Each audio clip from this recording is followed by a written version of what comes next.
भागवत सचित्र हिंदी टीका सहित गीता प्रेस गोरखपुर से प्रकाशित है।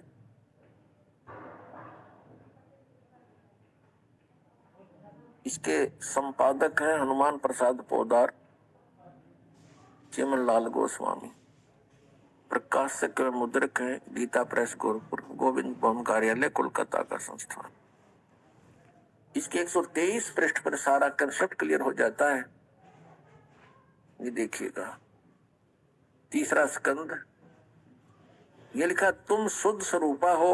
भगवान विष्णु अपनी माता दुर्गा की महिमा कह रहे हैं। तुम शुद्ध स्वरूपा हो, यह सारा संसार तुम इसे उद्भासित हो रहा है। मैं, ब्रह्मा और शंकर, हम सभी तुम्हारी कृपा से विद्यमान है।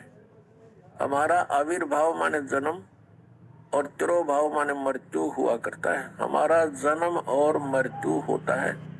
केवल तुम ही नित्य हो, जगत जननी हो, प्रकृति और सनातनी देवी हो। स्पष्ट हो गया, ब्रह्मा विष्णु महेश का जन्म मृत्यु होता, यह अविनाशी नहीं है।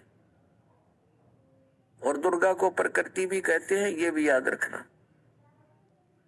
भगवान शंकर बोले, देवी, यदि महाभाग विष्णु तुम्ही से प्रकट हुए हैं तो उनके बाद उत्पन्न होने वाले ब्रह्मा भी तुम्हारे बालक हुए।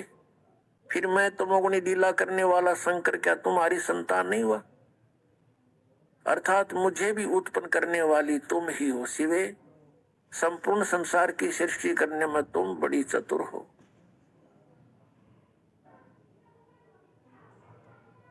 इस संसार की सृष्टि, स्थिति और संहार में तुम्हारे गुण सदा समर्थ हैं। उन्हीं तीनों गुणों से उत्पन्न हम, ब्रह्मा, विष्णु एवं शंकर, नियमानुसार कार्य में तत्पर रहते हैं। हमारे सदग्रंथ बता रहे हैं कि ब्रह्मा, विष्णु, महेश जी ये नाशवान है, इनकी जन्म मृत्यु होती है। ये इनकी नु समझो जीवन चरित्र है इन भगवानों का। इनकी माता दुर्गा जी है और पिता इनका ज्योत निरंजन काल है। और ये स्वयं स्वीकार कर रहे हैं कि हमारा जन्म मृत्यु होता है। आप हमारी माता हो, दुर्गा को कह रहे हैं। इस श्रीमद देवी भागवत यानी देवी पुराण ने स्पष्ट कर दिया। नंबर 1, ब्रह्मा विष्णु महेश नाशवान है। नंबर 2, दुर्गा इनकी माता है। रजगुण ब्रह्मा, सदगुण विष्णु, तमगुण शिव जी। ये तीसरा कंसेप्ट क्लियर किया। चौथा ये कर दिया कि ये केवल नियमित कार्य ही कर सकते हैं। ये किसी के संस्कार को यानी अच्छे को या बुरे को कम या ज्यादा नहीं कर सकते। और पांचवा ये हो गया कि दुर्गा को प्रकृति भी कहते हैं।